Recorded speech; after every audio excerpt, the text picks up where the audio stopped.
हम जैसे यहाँ पे लिखा कि 1996 से 1997 में कंपनी की आय समीक्षाधीन अवधि में औसत आय का लगभग कितना प्रतिशत है।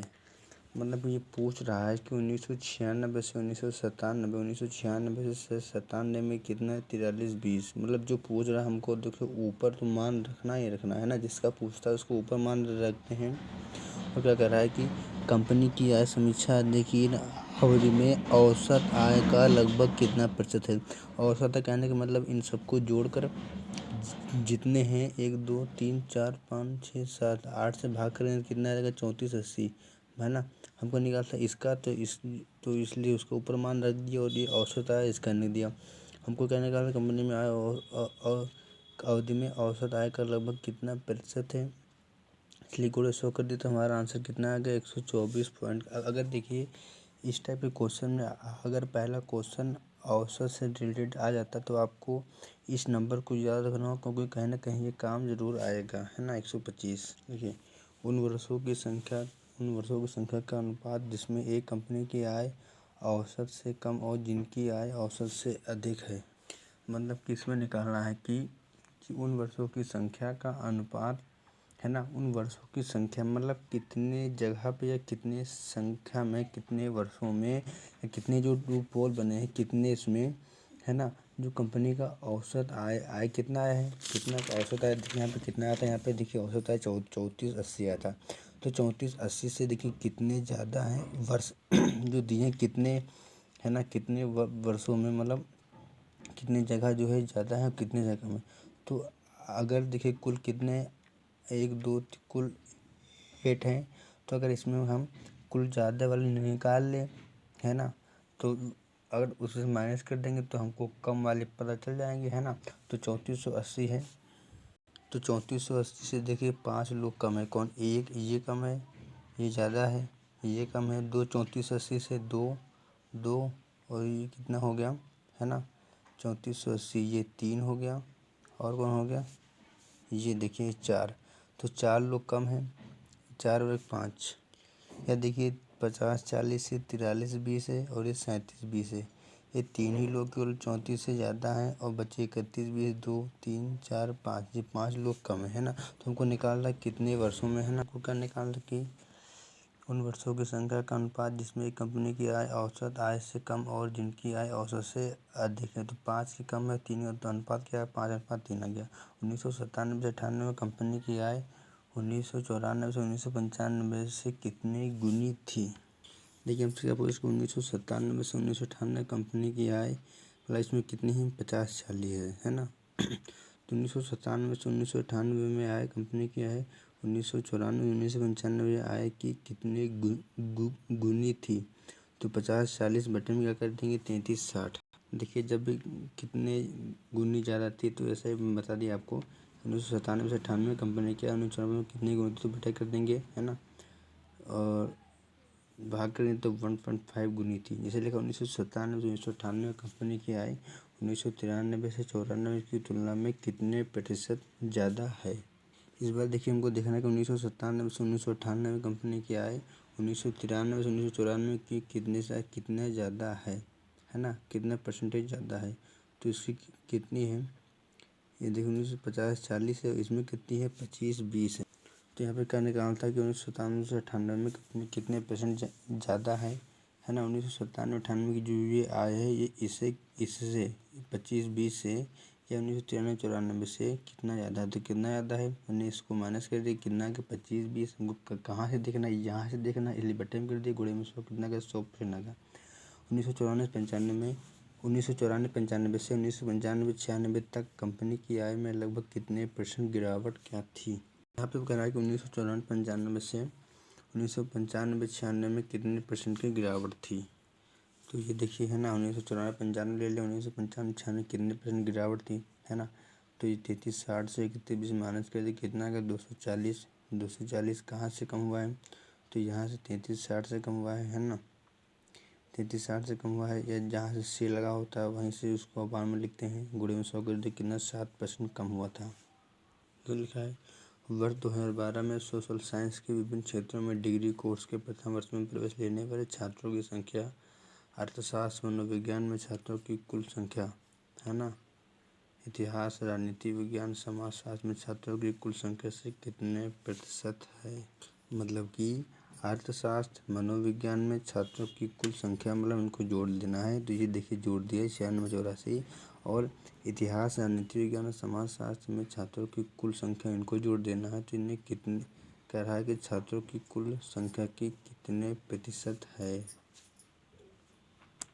देखिए पहले क्या कर रहा था कि किसका क्या करना है कि छात्रों की संख्या अर्थशास्त्र मनोविज्ञान, तो अर्थशास्त्र में कितने 96 हैं, मनोविज्ञान में कितने 84। तो इनमें कह रहा है कुल संख्या, तो 96 और 84 कितना हो गया, 180 हो गया, है ना। छात्रों की कुल संख्या इतिहास, राजनीति विज्ञान और समाजशास्त्र, है ना।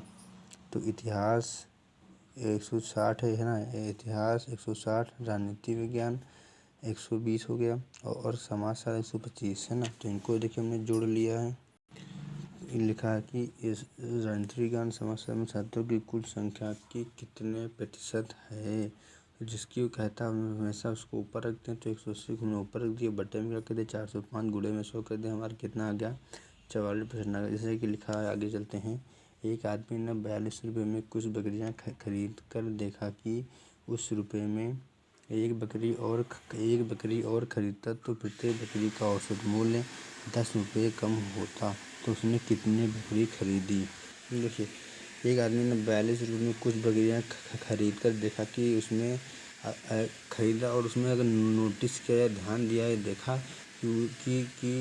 देखा कि अगर उस रुपये में, मतलब उसी रुपये में एक बकरी और खरीदता तो प्रत्येक बकरी का औसत मूल्य को या कुल मूल्य या प्रत्येक मूल्य, तो प्रत्येक बकरी का औसत मूल्य, मतलब प्रत्येक बकरी का औसत मूल्य या ओवरऑल कुल मूल्य 10 रुपये कम हो जाता है ना। तो जैसे हमने बाई ऑप्शन से हमने अगर 20 ले लिया, मान लो, है ना। मान लो हमने 20 बकरियां खरीदी थी, तो एक आदमी ने 42 रुपये में 20 बकरियां खरीदी थी, तो उसका मतलब प्रत्येक बकरी का मूल्य कितना आया, तो प्रत्येक बकरी का मूल्य 210 रुपये आया, है ना। तो यहाँ पे कह रहा है कि अगर उस रुपये में एक बकरी और, मतलब उसी 42 रुपये में जो है एक बकरी और ख़रीदा होता, तो 20 जगह मान लो हमने 21 ले 21 ले लेंगे तो कितना आएगा, 21 दूनी 42, तो 200 आएगा। तो जब एक बकरी और ले लेते तो बकरी का औसत मूल्य 10 रुपये, औसत मूल्य मतलब प्रत्येक का मतलब एवरेज, मतलब बराबर, एवरेज मतलब क्या होता है, बराबर। तो जो है उसमें 10 रुपये कमी आता। तो यहाँ पे देखिए कमी आ रहा है ना। क्या आ रहा है, कमी आ रहा है ना। 210 था, अब 10 रुपये में कमी आ गई। क्वेश्चन भी यही कह रहा है कि एक बकरी और ख़रीदे, मतलब 20 पहले लिया था, अगर 21 ले लें तो कमी आ रहा है, मतलब कि जो हमने 20 माना है ये क्या है, सही है। तो इसलिए इसका 20 आंसर हमारा हो जाएगा। क्योंकि हम एक बकरी बढ़ाते हैं, मतलब 20 की जगह पर जब हम 21 ले लेते हैं तो उसमें 10 की कमी आती है, मतलब कि हमने 20 पहले वाला सही लिया था, है ना। इसमें लिखा है एक ईंट के भट्टे में 100 ईंटें थी। तापमान प्रक्रिया उसमें से 1/4 2 टुकड़ों में टूट गए और 1/5 ईंट 3 टुकड़ों में टूट गए, तो कितने ईंट समूचे निकली। देखिए 100 ईंटें थी, उसमें से क्या हुआ कि 1/4 की, मतलब उसमें से 1/4 जो कि 1/4 के 2 टुकड़े हो गए ईंट में, है ना। तो देखिए इसमें क्या रहा है, 1/4 2 टुकड़े में टूट गए, है ना। तो 100 में से 100 भागे 100 में से कितना हुआ, तो 100 में देखिए लिखा है कि 100 में से 1/4 का 2 टुकड़े हो गए, तो 1/4 100 से तो कितना आएगा, 25 आएगा। कहा 1/5 हुए तो 100 का 1/5 निकालें कितना आ जाएगा, 20 आ जाएगा। तो 25 20 जोड़ दें कितना आएगा, 45। 100 में से 45 माइनस करेंगे तो हमारा 55 हमारा आंसर आ जाएगा। देखिए कुछ घोड़े और उतनी ही संख्या में आदमी कहीं जा रहे हैं। आधे आदमी अपने घोड़े पर बैठे हैं, जबकि शेष आदमी अपने घोड़े का नेतृत्व करते हुए पैदल चल रहे हैं। यदि ज़मीन पर चल रहे पैरों की संख्या 70 है तो घोड़ों की संख्या कितनी है। कहने का मतलब है जितने घोड़े हैं उतने ही आदमी हैं, है ना। और आधे आदमी घोड़े पर बैठे हैं, आधे आदमी पैदल चल रहे हैं घोड़े को पकड़ कर। तो यदि ज़मीन पर चल रहे पैरों की संख्या 70 है तो इसमें घोड़ों की संख्या कितनी होगी। देखिए घोड़े के 4 पैर होते हैं, क्यों? घोड़े के 4 पैर होते हैं, आदमी के 2 पैर होते हैं।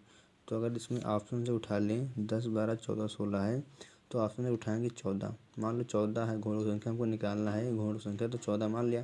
तो 14 4 टांगे होते 14 चौको 56 और 14 दूना 28 हो गया, है ना। 28 हो गया। तो देखिए ये 14 चौको 56 लिखा है, ये कुल मतलब 14 चौको 56 लिखा है, ये कुल कितने ये घोड़ों के पैरों के निशान है, मतलब पैरों की संख्या कितनी है? 28 किसकी है? ये आदमी की संख्या है। 28 56 किसी घोड़ों की संख्या है, पैरों की संख्या क्या है? 56 पैर घोड़े के हैं, 28 पैर आदमी के। लेकिन इसमें देखिए आधे ज़मीन पर आधे बैठे हैं, मैं 14 जोड़े हैं, केवल 14 है तो केवल ज़मीन पर चल रहे हैं। तो 56 और 14 जोड़ देंगे, है ना। तो 6 4 10 हो जाएगा, 5 और 1 7, है ना। 5 और 1 6 7, जो कि देखिए 70 आ रहा है, 70 पैरों की संख्या बन रहा है। तो ये ज़मीन चल रहा है, पैरों की संख्या भी 70 आ रही है, मतलब कि हमने सही माना है ना। तो 14 सही, मतलब कि देखिए 14 हमने मान लिया। हमने मान लिया कि 14 घोड़े हैं, 14 आदमी हैं। तो 14 घोड़े होंगे तो कुल पैर कितने होंगे? 14 चौको 56 होंगे। और 14 आदमी होंगे तो कुल कितने पैर होंगे? 14 दूना 28, मतलब 56 और 28 सिस्टम बन गया। 56 28 जो 70 आ रहा है वो बात लगे, है ना। 56 28 जो कितना आएगा? वो 70 नहीं आएगा, 56 28 जो ज़्यादा आएगा, है ना। तो 56 में से तो घोड़े के निशान है, यहाँ पे क्या कर रहे हैं? जमीन चल रहे हैं, पैरों की संख्या 70 है ना। 56 देखिए घोड़ों के निशान हमको निकालना है, घोड़ों की संख्या कितनी होगी? तो 28 में से 14 बैठे, 14 चल रहे हैं, तो 14 जोड़ देंगे, कितना? 70 आ जाएगा। तो मतलब कि हमारा 70 जो कि पैरों की संख्या भी आ रही है योग, तब मतलब कि हमने जो कॉम्बिनेशन किया है सही किया है, हमने 14 सही लिया है। देखिए साधारण पासा में संलग्न सतह का योग 7 होता है, जबकि साधारण पासा में देखिए ये जिसे लिखा है, ये क्या लिखा है? ये 2 लिखा है, 3 लिखा है, 5 लिखा है। तो यहाँ पे देखिए संलग्न मतलब अगल बगल, अगर संलग्न सतह का योग 7 हो रहा है ना, संलग्न सतह का योग 7 हो रहा है तो हमारा साधारण पासा होगा। कहने का मतलब है साधारण पासा में संलग्न सतह का योग 7 होता है, जबकि मानक पासा में, है ना। अब जैसे यहाँ पे देख लें ये क्या लिखा है, जैसे ये अगर यहाँ पे हम देख लें, यहाँ पे क्या लिखा है? ये लिखा है 5 और ये क्या लिखा है? 4 लिखा है ना। अब जैसे यहाँ पे देख लें, ये 5 4 कितना हो रहा है? 9 हो रहा है। मीन्स अगर जो है ना, जब अपोजिट भी हो सकता है इसका, कि अगर साधारण पासा में संलग्न सतह का योग, अगर साधारण संलग्न सतह का योग 7 हो रहा है, अगर देखिए किसी भी पासा में अगर संलग्न सतह का योग 7 हो रहा है तो वह साधारण पासा होगा। और अगर संलग्न सतह का योग जैसे यहाँ पे 7 नहीं हो रहा है, तो अगर संलग्न सतह का योग 7 नहीं हो रहा है तो कैसा होगा? वो होगा मानक पासा होगा।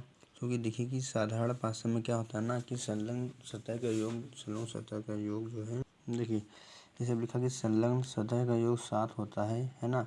जब संलग्न सतह का योग 7 होगा तो विपरीत सतह का योग, देखिए लिखा गया संलग्न सतह का योग 7 होगा, है ना। या अगर कहते हैं कि जब संलग्न सतह का योग 7 होगा तो विपरीत सतह का योग 7 ना होगा, है ना। वो कुछ दूसरे के अपोजिट है, कि जब संलग्न सतह का योग 7 है या विपरीत सतह का योग 7 ना हो तो वह साधारण पासा होगा। यहाँ पे क्या लिखा है कि विपरीत सतह का योग 7 है तो वह मानक पासा होगा। हाँ, अगर विपरीत सतह का योग जो है क्या हो रहा है, अगर विपरीत सतह का योग 7 है तो मानक पासा होगा, है ना। तो विपरीत सतह का योग 7 हो या संलग्न सतह का, जब विपरीत सतह का योग 7 हो रहा है ना, जब मतलब विपरीत इसके अपोजिट वाले का 7 हो रहा है तो जाहिर सी बात है एक का होगा तो एक का नहीं होगा। तो जो विपरीत सतह का योग 7 हो रहा है तो संलग्न सतह का योग 7 नहीं होगा, है ना। तभी वो मानक पासा कहलाएगा। कहने का मतलब है अगर संलग्न का 7 हो रहा है तो विपरीत का 7 नहीं होगा। अगर संलग्न का 7 नहीं हो रहा है तो विपरीत का 7 होगा। ये संलग्न और विपरीत एक दूसरे के क्या हैं? अपोजिट हैं। कुल मिला के आपको इतना ध्यान देना है कि अगर साधारण पासा में संलग्न सतह का योग 7 हो रहा है तो वह साधारण पासा होगा, और इसके अब उल्टा अपोजिट जानते ही हैं। और मानक पासा में क्या होता है? मानक पासा में विपरीत सतह का योग 7 होता है। जैसे अब आप कोई भी चीज़ मान लीजिए, अगर एक जगह संलग्न सतह का योग अगर 7 हो रहा है तो विपरीत का 7 नहीं होगा। अगर विपरीत का योग 7 हो रहा है तो संलग्न का योग 7 नहीं होगा। ये एक दूसरे के अपोजिट टर्म है ना। तो अब इसे लिखा तो कोई पूछे आपसे कि इसका आंसर क्या होगा, तो हमने यहाँ पे देखा कि साधारण कि संलग्न सतह का योग 7 हो रहा है तो साधारण पासा होगा, है ना। तो हमको यहाँ पे क्या निकालना कि 2 का अपोजिट क्या होगा। देखिए साधारण पासा में एक खास बात होती है कि साधारण पासा में या वाले क्वेश्चन ज़्यादा सही होते हैं। अब जैसे यहाँ पे 2 का अपोजिट पूछना है तो 2 का अपोजिट देखिए कुछ भी हो सकता है। 2 का अपोजिट 3 और 5 को छोड़कर, चूँकि यहाँ पे 3 5 है भी नहीं, है ना। 2 का अपोजिट देखिए जितने भी 3 कुल 6 फलक होते हैं, 3 यहाँ पे दिए हैं, जो 3 बचे हैं वो 2 का अपोजिट हो सकती हैं। कहने का मतलब 2 का अपोजिट क्या होगा, 1 या 4, 1 या 6, या 1 या 4 या 6। तो साधारण भाषा में आंसर ज़्यादातर ज़्यादा वाला या वाला होता है, तो 1 या 4 या 6 होगा। जैसे यहाँ पे लिखा है 1 3 5 लिखा है, 2 4 6 लिखा है। अब इसमें देखिए कुछ कॉमन नहीं मिल रहा है, क्या कुछ कॉमन नहीं मिल रहा है। तो अगर पूछे कि 2 का विपरीत क्या होगा, है ना, या 5 का विपरीत क्या होगा, तो अगर 2 का विपरीत पूछ रहा है तो 1 या 3 या 5 होगा। या कुछ भी 3 का विपरीत पूछे तो 2 4 या 6 होगा, या 5 का विपरीत पूछे तो 2 4 6 होगा, या 6 का मतलब कुछ भी 1 का 6 का विपरीत पूछे तो इनमें से कोई भी हो सकता है, या इसमें से कोई भी वैल्यू का मान पूछे विपरीत तो इसका भी कोई मतलब 3 का विपरीत पूछे मान लो कोई, तो 2 या 4 या 6 होगा, है ना। अब जैसे यहाँ पे लिखा है 5 1 3 लिखा है, तो ये पासा कौन सा, पहली बात अभी मानिए मैंने बताया था कि जब संलग्न सतह का योग, अगर आप इतना बात याद रखिए कि संलग्न सतह का योग 7 हो रहा है तो साधारण पासा होगा। अगर संलग्न सतह का योग 7 नहीं हो रहा है तो हम मानक पासा होगा। तो हमने देखा कि 5 और 3 कितना हो रहा है, 8 हो रहा है ना। यहाँ पे क्या हो रहा है, 5 और 1 क्या हो रहा है, 6 हो रहा है। मीन्स अगर संलग्न सतह का योग 7 ना होगा तो मानक पासा होगा, है ना, मानक पासा होगा। और हम जानते हैं कि मानक पासा में क्या होता है, मानक पासा की खास बात होती है, आपको याद रखना है कि मानक पासा में विपरीत सतह का योग क्या होता है, 7 होता है। तो यहाँ पे देखिए चूँकि यहाँ पे क्वेश्चन पूछ रहा है कि 1 का विपरीत क्या होगा, तो 6 आंसर होगा। लेकिन यहाँ पे पूछता कि यहाँ पे देखो उसमें मानक पासा है ना, मानक पासा है। अब अगर पूछता कि 5 के विपरीत क्या होगा, तो 5 के विपरीत 5 2 7 2 होता। अगर पूछता 3 का विपरीत क्या होगा, तो 3 का विपरीत देखिए 3 का विपरीत क्या होगा, 4 होगा, क्योंकि 3 और 4 का योग 7 होगा, है ना। बस केवल आपको 3 बातें याद रखना है कि अगर संलग्न सतह का योग 7 हो रहा है तो साधारण पासा होगा। दूसरी बात, अगर संलग्न सतह का योग 7 नहीं हो रहा है तो मानक पासा होगा। और अगर, है ना, और अगर विपरीत सतह का योग 7 हो रहा है तो वह मानक पासा होगा। क्योंकि हमने यहाँ पे देखा 1 2 6 था, तो हमने यहाँ पे देखा 6 और 1 कितना हो रहा है, 7 हो रहा है। मतलब संलग्न सतह का योग 7 हो रहा है तो साधारण पासा होगा, है ना। और साधारण पासा में ज़्यादातर यह वाले क्वेश्चन ज़्यादा यही सही होगा हमेशा। तो 2 का विपरीत क्या होगा, तो 2 का विपरीत 3 आए हैं, जो 3 नहीं है वही तो आंसर होगा। तो 3 4 5, तो 2 का विपरीत क्या होगा, 3 4 5 होगा। जैसे यहाँ पे लिखा है 1 2 5 6 लिखा है ना। इसमें कह रहा है कि 6 का विपरीत क्या होगा, तो विपरीत जाने के लिए पहले चेक करेंगे कौन सा पासा है। तो 5 2 7 हो गया, 7 हो गया, मतलब साधारण पासा। साधारण पासा मतलब कि क्या है, एक या कौन ज़्यादा सही होगा।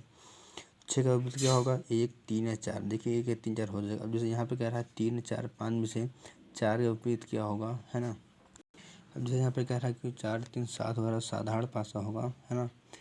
तो 4 का विपरीत क्या होगा, देखिए 1 या 2 या 6, या 2 या 6 या 1। अगर देखिए अगर केवल ये दिया होता क्या कि 4 का विपरीत क्या होगा, तो 4 का विपरीत देखिए जो 3 नहीं आए हैं, चूँकि ये साधारण पासा है और साधारण पासा में 3 नहीं आए हैं, तो जिसमें तीनों होंगे 1 2 या 6, तब ये आंसर सही होता।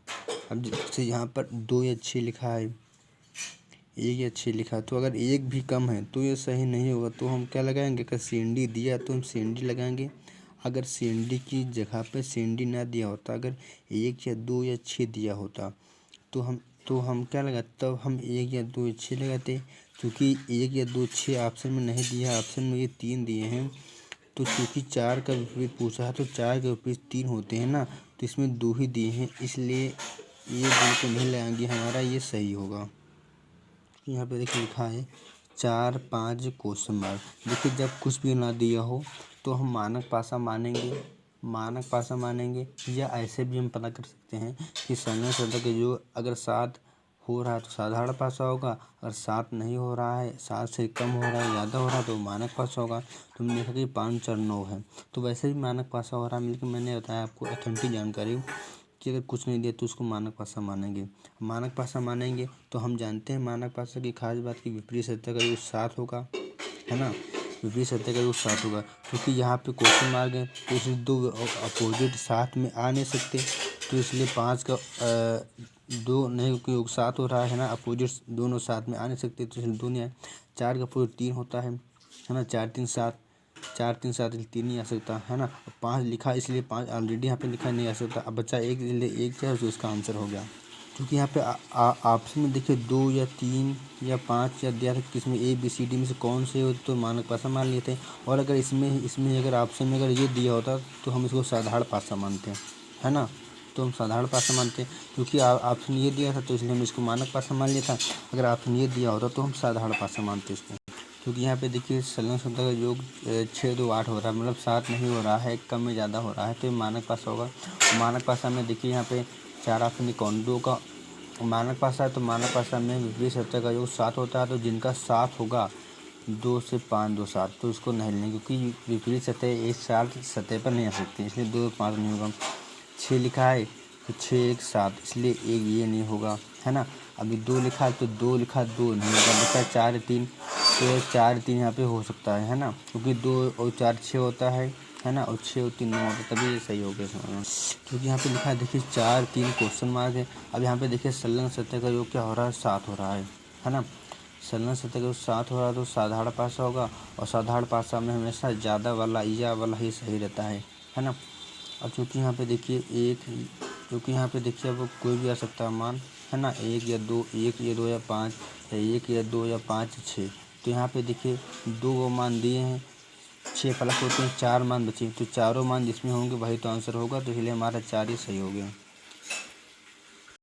क्योंकि देखिए हमको दो ये पासे दिए थे और 2 इसका निकालना है मान, है ना। तो पहले हम इसमें देखें कौन सा कोई कॉमन मिल रहा है क्या, तो कॉमन हमें क्लॉकवाइज निकाल लिए 1 3 5 और, है ना। कॉमन 1 मिल लिया तो कॉमन 1 3 5 लिख दिया, और एक कॉमन यहाँ मिला तो 1 6 2 लिख दिया। 1 6 2 1 का अपोजिट क्या है 4 हो जाएगा। अब तुरंत हम पहले हमको जो कि क्वेश्चन मार्क निकालना है तो उस क्वेश्चन मार्क को लास्ट में रखेंगे, वैसे उस मेथड से निकालेंगे। तो 1 5 3 पहले हमने 1 5 3 रख दिया, है ना। क्वेश्चन से 1 5 3 पहले रख दिया। अब उसके बाद हमने यहाँ पे देख लगे 1 का अपोजिट क्या होता है 4 होता, तो 1 का अपोजिट 4 रख दिया। 5 का अपोजिट 2 होता तो हमने 5 का अपोजिट 2 रख दिया। और 6 का अपोजिट या 3 का अपोजिट 6 होता है, या 6 का अपोजिट 3 होता तो हमने 6 का अपोजिट 3 रख दिया। अब यहाँ हमको इसका मान निकाल लेंगे, जैसे क्वेश्चन मार्क को लास्ट में रखते हैं तो 2 3 क्वेश्चन मार्क, तो, है ना। तो यहाँ से देखिए क्वेश्चन को हम डिसाइड कर लें 2 3 क्वेश्चन मार्क। तो ये देखिए जो ऊपर का जो मान होता है ये देखिए, और ये जो नीचे का मान होता है ये देखिए आगे, जैसे ये 2 का मान यहाँ लिखा तो ये देखिए यहाँ पर 2 आ सकता है ना। ये आप रूल याद करिए, जैसे एक मान ये लिखा है यहाँ पे, तो एक जो मान ये यहाँ लिखा है यहाँ पर एक ये आ सकता है, इसको हम नोटिस करिए। और ये 3 लिखा है ये यहाँ आ सकता है, यहाँ आ सकता है, यहाँ आ सकता है। और 6 लिखा है ये इधर इधर कहीं आ सकता है, 3 इधर इधर कहीं आ सकता है, ठीक है। 2 3 बातों को याद रखिए। अब 2 3 क्वेश्चन मार्क, तो 2, है ना 2। अब मैंने बताया था आपको ये इधर उधर हो सकता, तो यहाँ पे मैंने मान लिया 3 आ गया, तो 2 3 और एक ये यहाँ पे आ सकता है, तो इसलिए 2 3 1, इसका एक आंसर हो गया। अब यहाँ पे कह रहा है क्या कि 4 3 क्वेश्चन मार्क, तो 4, है ना, 4 और 3 क्वेश्चन मार्क, तो 4 देखिए 4 हो गया, ये हो गया 3 हो गया, और ये क्या हो गया, ये 4 से उठे 4 3 और ये 2 हो गया, इसलिए इसके यहाँ पे क्या हो गया 2 आंसर हो गया। क्योंकि ये 2 पासे दिए हैं और हमको इसका तीसरे का मान निकालना कि इस क्वेश्चन मार्क में क्या होगा। तो पहले 2 पासों से हम इसका कॉमन पॉइंट ले लेंगे, है ना, कि 2 तो कॉमन मिल रहा है, तो 2 6 4 और 2 3 1, तो 2 6 4 और 2 3 1, मतलब 2 की जगह पे अपोजिट क्या नहीं आता 5, तो 5 हो गया। तो पहले हम 6 2 4 का ये देखिए हम इसका 6 2 4 का पहले से बना लेंगे, उसके बाद हम इसकी सहायता से इसको अपोजिट यहाँ पे रख देंगे मान, है ना। अब हमको यहाँ पे निकालना है क्वेश्चन मार्क, तो 2 4 क्वेश्चन मार्क, है ना। तो 2 2 4 क्वेश्चन मार्क जब 3 आ जाएगा, 3 इसलिए इसका आंसर ये हो गया। क्योंकि यहाँ पे हमने देखा कि 2 दिए थे इसका मान निकालना था, तो इसमें 2 3 कॉमन हो गया, तो ए का अपोजिट 4 होगा, 4 का अपोजिट 1 होगा, है ना। तो हम इसका पहले डायग्राम मान लेते हैं, है ना। ऐसे एल के जैसे, है ना। जैसे यहाँ पे क्या बना था, ये देखिए एल के जैसे यहाँ पे ऐसे में बना दिया था, 1 5 3 था, इसलिए यहाँ पे मैंने 1 5 3 बना दिया। इसी तरह यहाँ पर बना लिया कि 2 1 3, तो 2 1 3 बना दिया। और 2 का अपोजिट, है ना, 2 का अपोजिट क्या होता है, हमने यहाँ पे जो कि 5 मान लिया, क्योंकि यहाँ पे 5 नहीं आया था तो ये 5 मान लिया। 3 का अपोजिट 4 होता है, तो यहाँ पे कुछ ही मान सकते हैं आप। 1 का अपोजिट यहाँ पे 4 हो गया, है ना। 6 3 कुछ ही मान सकते हैं आप। चूँकि यहाँ पे मैंने देखिए पहले 2 1 3 लिखा था, 2 1 3 लिख दिया, है ना, 2 1 3 लिख दिया। अब यहाँ से हमने देखा कि 1 का अपोजिट 4 आ रहा है, तो 1 का अपोजिट हमने 4 लिख दिया। अब खाली बचे 2 स्थान, 6 और 5, है ना। 6 और 5 खाली बचा, चूँकि हमको निकालना क्या है, 5 1, तो इसलिए हमने यहाँ पे 5 लिख दिया, क्योंकि इसका ऊपर 1 बनना है। तो 5 1 3, इसलिए इसका 3 या 6, क्योंकि ये हमने ऐसे लिखा है ना, तो इसलिए 3 या 6 इसका आंसर हो सकता है। देखिए अनुच्छेद 256 में कहा गया है कि केंद्र के प्रशासनिक शक्ति का अधिकार संपूर्ण भारत है, जबकि राज्य की प्रशासनिक शक्ति का विस्तार केवल उस राज्य की सीमाओं तक है। अनुच्छेद 256 में कहा गया है। अनुच्छेद 257 के क्लॉज फर्स्ट के अनुसार केंद्र के प्रशासनिक शक्ति के प्रयोग में राज्य द्वारा बाधा न डालने का निर्देश दिया गया है। और 257 के क्लॉज फर्स्ट में ये दिया गया है कि केंद्र के द्वारा बनाए गए कानून को राज्य सरकार उसमें कोई हस्तक्षेप न करे। और उसी के 257 के 2 में कहा गया है कि राष्ट्रीय या सैनिक महत्व की संरचनाओं में रख रखाव का निर्देश भी दिया गया है ना। देखिए राष्ट्रपति शासन जो है, जो लागू करता है वो राष्ट्रपति, है ना, वो किसी में वो तो राष्ट्रपति शासन 356 लागू करता है, लेकिन अगर किस बेस पर लागू करेगा तो अनुच्छेद 365 कहता है। देखो अनुच्छेद 365 और 356 एक दूसरे के अपोजिट है, मतलब कि संख्या में अपोजिट है। लेकिन यहाँ पे क्या लिखा है कि अनुच्छेद 365 क्या है कि यदि कोई राज्य सरकार इन निर्देशों का पालन करने में विफल रहती है तो संवैधानिक तंत्र की विफलता के कारण राष्ट्रपति अनुच्छेद 356 के अनुसार राज्य में राष्ट्रपति शासन लगा देता है। मतलब ऐसे राष्ट्रपति शासन लगाता है, जब राज्य का शासन न चल रहा हो तो राष्ट्रपति शासन लगा देता है, तो वहाँ की पावर उसके पास जाती है। लेकिन किस बेस पे लगाता है तो अनुच्छेद 365 होगा। आधार की बात आएगी तो वहाँ पे 365 होगा, वरना जनरली तो आप जानते हैं कि राष्ट्रीय शासन 356 में आता है। संघ सूची के विषय पर केंद्र सरकार कानून बनाती है और राज्य सूची के विषय पर राज्य सरकार कानून बनाती है ना। और समवर्ती सूची के विषय पर बारी बारी से केंद्र एवं राज्य सरकार कानून बनाती है ना। जबकि किसी प्रांत में राष्ट्रीय शासन लागू हो जाए तो राज्य सूची के विषय पर केंद्र सरकार कानून बनाएगी। देखिए विधायी शक्ति और प्रशासनिक शक्ति भाग 11 में है, विधायी शक्ति और प्रशासनिक शक्ति भाग 11 में है, जबकि वित्तीय संबंध भाग 12 में है। और वित्तीय संबंध का उल्लेख अनुच्छेद 265 से 300 में है। देखिए अनुच्छेद 265 में कहा गया था कि बिना किसी विधिक प्राधिकार या बिना किसी कानून के, है ना, बिना किसी विधिक प्राधिकार के कोई कर नहीं लगाया जा सकता। अर्थात जनता पर कोई टैक्स बिना कानून के नहीं लगाया जाएगा। जनता पर कोई टैक्स बिना कोई संसद के द्वारा बनाए गए कानून को नहीं लगाया जाएगा। ये अनुच्छेद 265 में कहा गया है। मतलब कि मोदी जी कहते हैं कि कल से सबको 20% टैक्स देना, तो ऐसा नहीं होगा। संसद कानून बनाएगा तभी हम टैक्स देंगे, है ना। अनुच्छेद 270 में कहा गया कि कराधान में टैक्सेशन की शक्तियों का विभाजन किया गया है। अनुच्छेद 270 में क्या कहा गया कि कराधान की शक्तियों का विभाजन किया गया है, जो 7वीं अनुसूची के आधार पर संघ सूची, राज्य सूची, समवर्ती सूची पर लगाया गया है। देखिए संघ सूची के विषय पर संघ सरकार टैक्स लगाती है, कर लगाती है, जैसे आय कर, इनकम टैक्स, निगम कर, कॉरपोरेशन टैक्स। तो आय कर, इनकम टैक्स, निगम कर, कॉरपोरेशन टैक्स, इन टैक्स का विभाजन संघ व राज्य के मध्य होता है। मीन संघ सूची के द्वारा संघ सरकार कौन टैक्स लगाती हैं, आय कर और निगम कर, जबकि राज्य सूची के विषय पर राज्य सरकार लगाती हैं, जैसे कृषि पर कर राज्य सूची कृषि कर, मनोरंजन कर, पथ कर या टोल टैक्स, इस पे कौन लगाती है, राज्य सरकार। कृषि कर, मनोरंजन कर, पथ कर, और ये कर केवल राज्य सरकार अपने पास रखती हैं। करों के संबंध में समवर्ती सूची का कोई प्रावधान नहीं है। करों को रखने के लिए निधियां या फंड होती हैं। इसमें भारत की संचयी निधि आती है, अनुच्छेद 266 के क्लॉज फर्स्ट में आती है। भारत की संचयी निधि में भारत सरकार के द्वारा दिए गए उधार का ब्याज, जनता पर लगाया गया टैक्स और सरकारी कंपनियों का मुनाफा आदि इसमें शामिल होता है। भारत की संचयी निधि से राष्ट्रपति का वेतन, उपराष्ट्रपति का वेतन, नियंत्रण महालेखा परीक्षा आयोग, महान्यायवादी वेतन, सर्वोच्च न्यायालय और उच्च न्यायालय के मुख्य एवं अन्य न्यायाधीश का वेतन इसी पर भारित होता है। मतलब भारत सरकार जिन व्यक्तियों को जो लोन देती है तो जो उसका ब्याज होता है, उसको ब्याज को भारत की संचयी निधि में रखा है। जो हम लोग टैक्स देते हैं, है ना, जो किसी से उधार लेते हैं, बैंक से उधार लेते हैं, जो हमको टैक्स जो हम देते हैं, ब्याज देते हैं, वो जो है वही मतलब हमारे ही पैसे से राष्ट्रपति अपना वेतन लेते हैं, सारे सांसद अपने पैसा लेते हैं, है ना, कहने का मतलब है ना। और जो सरकारी कंपनी का मुनाफा आदि इसमें शामिल होता है। यह देखिए निधि संसद के अधीन होती है, संसद को जो विधायक के अधीन होती है, अर्थात इस निधि से पैसा निकालने के लिए संसद में प्रस्ताव पारित करना पड़ता है।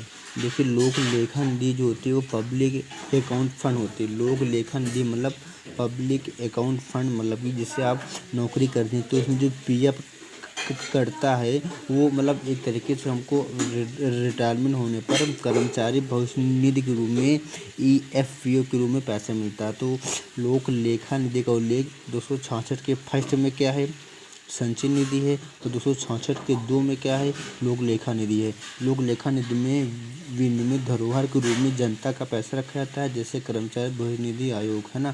देखिए लोक लेखा निधि जो है ये भी कार्यपालिका के ये कार्यपालिका के अधीन है, जबकि संचयी निधि विधायिका के अधीन है ना। ये देखिए क्या है, आकस्मिकता निधि है, यह एक तरीके से राष्ट्रपति का गोलक का कार्य करता है। आकस्मिकता निधि का उल्लेख अनुच्छेद 267 में है। अब जैसे इसमें आकस्मिकता निधि में जैसे अब किसी को रुपए की आवश्यकता है तो राष्ट्रपति महोदय अपने हाथ से तुरंत पैसे निकाल लेते हैं। अपने हाथ से तुरंत पैसे निकाल लेंगे तो यह कार्यपालिका के अधीन होगा। और जब किसी विनियोग विधेयक लाएंगे, है ना, जैसे कि संचयी निधि में किया जाता है ना, तो विनियोग विधेयक 14 के माध्यम से लाते हैं तो वो विधायिका के अधीन। तो इसमें क्या होता है, 500 करोड़ रुपए का गोलक होता है। इस निधि में कुछ आवश्यक पूर्तियों के लिए पैसा रखा जाता है। वर्तमान में 500 करोड़ है। उद्देश्य की पूर्ति होने के बाद भारत की संचयी निधि से पैसा निकाल कर इस निधि में पैसा को पूरा कर दिया जाता है। यह निधि जो है कार्यपालिका के अधीन है।